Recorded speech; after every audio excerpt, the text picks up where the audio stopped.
Là, je vois. Ok, on a quelques vidéos de vous. On va passer ça et puis après, on reviendra pour continuer l'émission. Let me sing it again.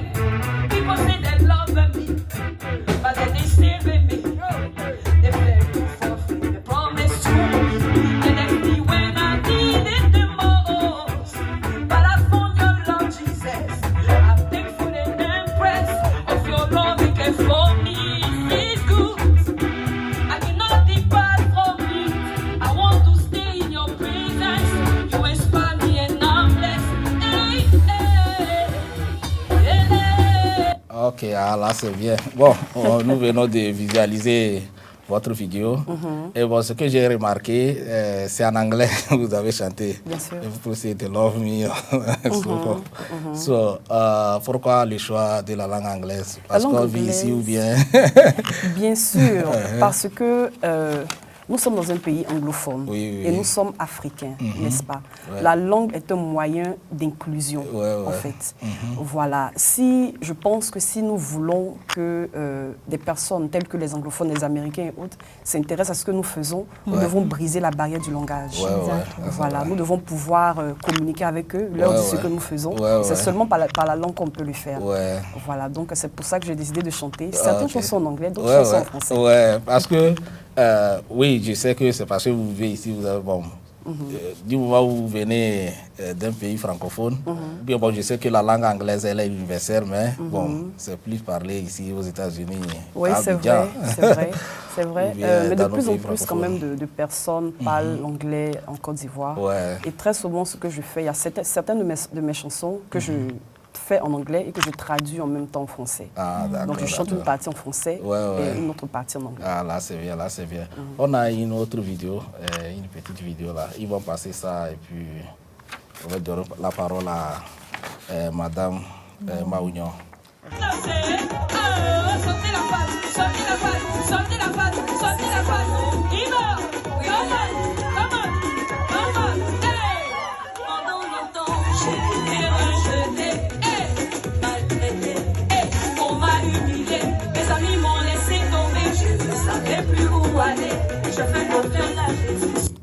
Ok, ça là c'est en français. Donc j'ai organisé ça si avant. Bon, vous dites que pendant longtemps, c'est comme... Pendant longtemps, j'ai été rejetée. Vous avez été rejetée et puis bon... Des amis m'ont laissé tomber, j'ai fait appel à Jésus et Jésus m'a relevé. Ah, ok, d'accord. Ok, d'accord. Madame, si vous avez des questions pour elle. Bien sûr, j'ai quelques questions pour vous, Madame Chiadon. Ok, nous avons constaté ici que on voit que depuis toute petite, vous êtes attachée à la musique chrétienne. D'où vient cette passion pour cette musique? D'accord, c'est une bonne question. Oui, déjà, j'ai grandi dans une famille chrétienne. Voilà, dans ma famille, tout le monde sert le Seigneur Jésus. Ma mère était servante de Dieu, Père à son âme. Mes frères servent le Seigneur. Et dans ma famille, même en général, nous sommes chrétiens. Il y a cela. Et puis, de naissance même, j'aime la musique. Ma mère chantait. Donc, je n'ai pas fait le choix d'aimer la musique, je crois que c'est inné.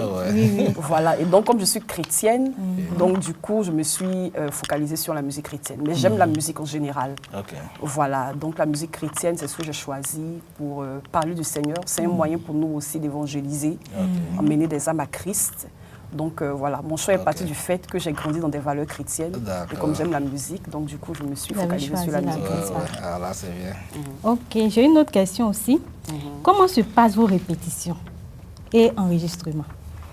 Genre le lieu, la durée, le travail en équipe, comment cela se passe? Parce que je sais que ça ne doit pas être facile. Hein? Bien sûr. Bon, déjà, je vais détacher répétition et enregistrement. Comme je vous l'ai dit, je suis dans une église évangélique, je suis chantre dans un ministère, Promise Land International Ministry, avec mon pasteur qui s'appelle Pasteur Georges Kakou, que je salue de passage. Et donc, en ce qui concerne les répétitions, c'est plus au niveau du groupe musical de l'église. Voilà, nous avons un jour où on répète les chants de l'église, les programmes de l'église et tout.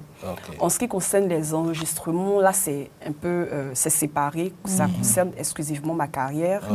Donc, généralement, comment je fais les enregistrements? Lorsque j'ai une chanson, Je prends le temps de la répéter moi-même, de mettre les paroles, je fais les harmonies et tout ça.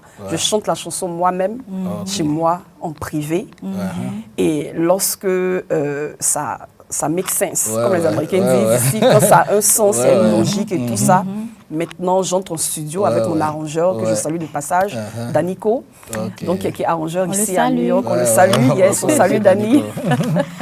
Voilà, donc pour la plupart de mes projets, donc, je travaille avec cet arrangeur-là, Dani, ici. Donc lorsque une chanson est prête, j'entre en studio avec mon arrangeur et on fait les enregistrements. Donc la première partie, c'est de poser la voix, ce qu'on appelle la voix témoin. On fait la voix témoin. Après la voix témoin, on fait une autre version plus arrangée, plus perfectionnée, jusqu'à ce que tout le monde soit d'accord sur la qualité de la chanson, avec les chœurs et tout ça. Quand on est tombé d'accord sur la chanson et tout, maintenant, l'arrangeur se charge de faire ce qu'on appelle le mastering, qui est la dernière étape de la chanson. Une fois que le mastering est fait, c'est la version finale. Voilà, tout ça, là, c'est vraiment du travail. Hein. C'est beaucoup de travail. Et puis, bon, c'est pourquoi moi, dans notre communauté, j'essaie d'aider nos artistes, surtout les jeunes. Ce n'est pas du tout facile. Un jour, il y a un qui est venu me voir, on a causé, on a parlé de sa carrière musicale. Et j'ai vu que quand il a fait sortir un son, ça fait au moins 2 ans avant qu'il ne sorte d'autres. J'ai dit pourquoi tout ça, Il dit que non, c'est les moyens. Donc ça, moi, je vous félicite. Hein. Surtout que si on n'a pas de producteurs, ça devient encore plus compliqué. C'est très difficile. Oui, c'est très difficile. Et je trouve que vous êtes très bien organisé. Hein. Continuez sur cette lancée. Merci beaucoup. Surtout qu'ici aux États-Unis, on voit que tout le monde est occupé par le travail. Je ne sais pas comment vous vous organisez entre le boulot et votre passion qui est la musique. Bien sûr. Comme vous avez parlé d'organisation, donc c'est une question d'organisation. C'est de mettre du temps à part pour arranger la chanson, prendre rendez-vous, parce que vous savez, ici, tout se fait sur prendre rendez-vous avec l'arrangeur. Donc, quand on sait que, par exemple, on doit se retrouver dans 2-3 semaines, pendant cette semaine-là, avant, on prend le temps de poser tout, d'arranger tout, avant de partir en studio. Donc, ça prend plusieurs sessions, mais bon, on essaie de... Là, je vois. Bon, le temps file tellement, on vient de me faire signe qu'on doit prendre une pause. Quand nous allons revenir, on va continuer à la deuxième partie. D'accord. Bon, c'est l'heure de la pub.